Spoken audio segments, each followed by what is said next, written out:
India किस तरह अपनी जो कैपेबिलिटीज हैं। खबर सामने आई है पश्चिम बंगाल के मालदा जिले से, जहां पर भारत बांग्लादेश की सीमा मौजूद है। खबर है कि यहां पर एक बड़े तस्करी के प्लान को विफल किया गया। इसके लिए बीएसएफ को गोलीबारी करनी पड़ी, चाहे वो आर्मी के हवाले से हो, फजाइया के हवाले से हो या नेवी के हवाले से, उनको बढ़ा रहा है। India is acting like is a big power in the region. Border पर फायरिंग से एक बांग्लादेशी जख्मी भी हो गया है। जो जानकारी है, बांग्लादेशी तस्कर को गोली लग गई है और जो इकोनॉमी है वो कोलैप्स कर रही है।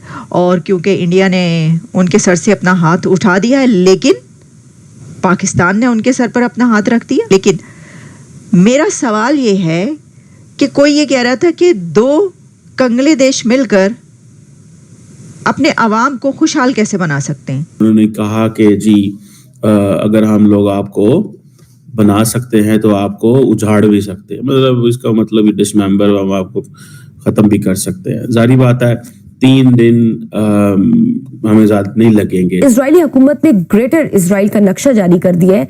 नक्शे में मकबूजा फलस्तीनी इलाकों के अलावा उर्दन, शाम, लिबनान और दीगर अरब ममालिक को सियोनी रियासत का हिस्सा दिखाया गया है। ट्रम्प की जो गवर्नमेंट है वो भी उनसे कोई खास खुश नहीं, लेकिन शेख हसीना जो पहले प्राइम मिनिस्टर थी बांग्लादेश की, उन्होंने जो मुबारकबाद का जो लेटर लिखा है डोनाल्ड ट्रम्प को, उसमें अपने आप को प्राइम मिनिस्टर ही बताया है। बहरहाल इसमें देखना यह है कि इंडिया कैसे रिस्पॉन्ड करता है। आई थिंक इंडिया रिस्पॉन्ड कर रहा है मल्टीपल।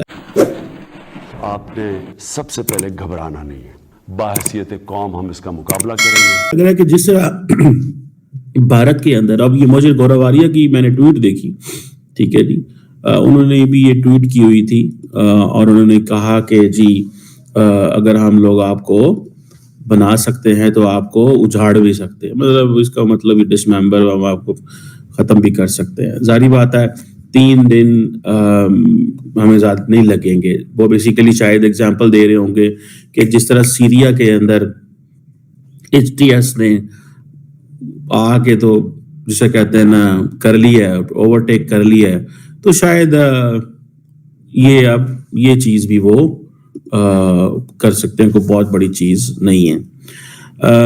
अब ये चीज जो है कि जी बंगाली जो लोग हैं वो इस तरह की चीज चाहते हैं कि असम, वेस्ट बंगाल और नॉर्दर्न स्टेट्स में हम जो है वो जा सकते हैं।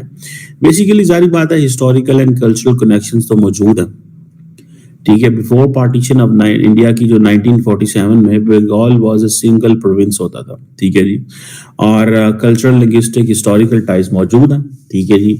लेकिन जैसे मैंने कहा कि ये कॉन्स्पिरेसी थेरीज हैं, ये बांग्लादेश की जो जिसे वो कहते हैं ना, क्योंकि इस वक्त इंडिया और बांग्लादेश की आपस में ठनी हुई है, ठीक है जी। और एक वक्त था कि अभी मैं देख रहा था इंडिया की मिनिस्ट्री ऑफ एक्सटर्नल अफेयर्स कह रही थी कि 2200 हमले हुए हैं, 2200 हमले हुए हैं माइनॉरिटीज के ऊपर इंडिया बांग्लादेश के अंदर। आज से 6 महीने पहले चले जाए तो कोई हमला ही नहीं था, वो कुछ भी नहीं था, देयर वाज नथिंग, ठीक है, जिसको वो ये कह सकते। तो क्यों उस वक्त हसीना वाजद थी, so it everything was politically correct, ठीक है जी। उस वक्त अगर कोई बात करनी भी थी इंडिया ने, तो इंडिया बंद कमरे में ये बात करता था, बंद कमरे में ये बात करता था और वो इसको बाहर नहीं लेके आते थे। अब ये जो ग्रेटर बांग्लादेश की थ्योरी है, जैसे मैंने कहा है, ये स्पेकुलेटिव है, कंट्रोवर्शियल है, लेकिन इसका जारी बात है इसका काफी शोर है, लोग बोल रहे हैं इसके ऊपर, ये क्या चीज है भाई, ये क्या हो रहा है, ठीक है। लेकिन इंडियंस, आपको पता है, when it comes to creating a narrative, there is no better place on earth other than India. India ऐसा नैरेटिव क्रिएट करता है कि इवन कनाडा परेशान हो जाएगा, अमेरिका भी परेशान शायद हो जाएगा, लेकिन अमेरिका के बारे में इंडियंस नैरेटिव क्रिएट नहीं करते। ट्रम्प की जो गवर्नमेंट है वो भी उनसे कोई खास खुश नहीं, लेकिन शेख हसीना जो पहले प्राइम मिनिस्टर थी बांग्लादेश की, उन्होंने जो मुबारकबाद का जो लेटर लिखा है डोनाल्ड ट्रम्प को, उसमें अपने आप को प्राइम मिनिस्टर ही बताया है। कैसे देख रहे हैं आप सारी सिचुएशन को? आरसू जी, बहुत इंपॉर्टेंट टॉपिक पर डिस्कशन करने के लिए बहुत बहुत शुक्रिया। कई बार क्या होता है कि सवाल अगर अच्छा मिल जाता है तो उसका जवाब देने में उतना मजा आता है, और कई बार जवाब देते देते कई नए डायमेंशंस भी खुलकर आते हैं। जब आप सवाल पूछ रहे थे तो मुझे भी कुछ नई डायमेंशंस दिखाई दी कि हाँ यार, ये भी तो हो सकता है।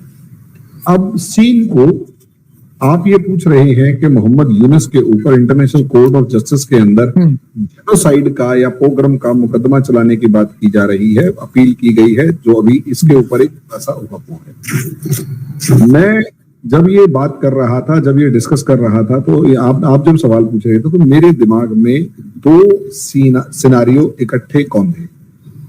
एक जो बाइडन के टाइम पर हुआ, जो बाइडन के टाइम पर जो हुआ उसमें साफ तौर पर दिखाई दे रहा था कि अमेरिका जो शेख हसीना ने मार्च में एक एलिगेशन लगाया था, और उससे पहले डोनाल्ड लू और उससे पहले विक्टोरिया न्यूलैंड जैसे लोग बांग्लादेश की बार बार यात्रा कर रहे थे और वहां जाकर डिस्कशन कर रहे थे या कैसे भी करके सिचुएशन को चेंज करने के बारे में प्लानिंग कर रहे थे। यहां तक कि शेख हसीना के इलेक्शन से पहले जो अभी बातें निकल कर आ रही हैं उसमें यह साफ तौर पर शेख हसीना को कह दिया गया था कि आप हमें सेंट मार्टिन आइलैंड दे दीजिए, बदले में आप जैसा मर्जी इलेक्शन लड़ें, हमें कोई मतलब नहीं।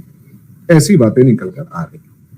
अब यहां पर इसी चीज को दूसरे शब्दों में अगर देखा गया तो वो ये, और जो कि शेख हसीना ने कंफर्म भी किया, वो ये था कि भले ही कैसा भी इलेक्शन था, देखिए मेरा विपक्ष इलेक्शन नहीं लड़ रहा, वो अपनी एक जिद पर अड़ा हुआ है और इलेक्शन नहीं लड़ रहा, तो वो उसकी समस्या है।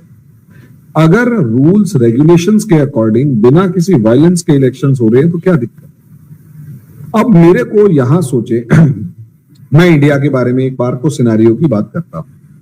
कांग्रेस एकदम से अड़ जाए जिद पर इंडिया में कि भाई हम तो इलेक्शन तब लड़ेंगे जब मोदी कुर्सी छोड़ देंगे और एक न्यूट्रल गवर्नमेंट इंडिया में बनाई जाए। भाई हमारा सिस्टम क्या है, 72 साल 75 साल में आज तक ऐसा नहीं हुआ कि जो एग्जिस्टिंग प्राइम मिनिस्टर है वो हट के कोई एक सिटिंग या इंटरिम गवर्नमेंट बनाए और वो इंटरिम गवर्नमेंट इलेक्शन करवाए। हमारे यहाँ ये सिस्टम है ही नहीं। अब वो अगर अड़ जाए और इस जिद पर अड़ के कहे कि हम तो इलेक्शन लड़ेंगे ही,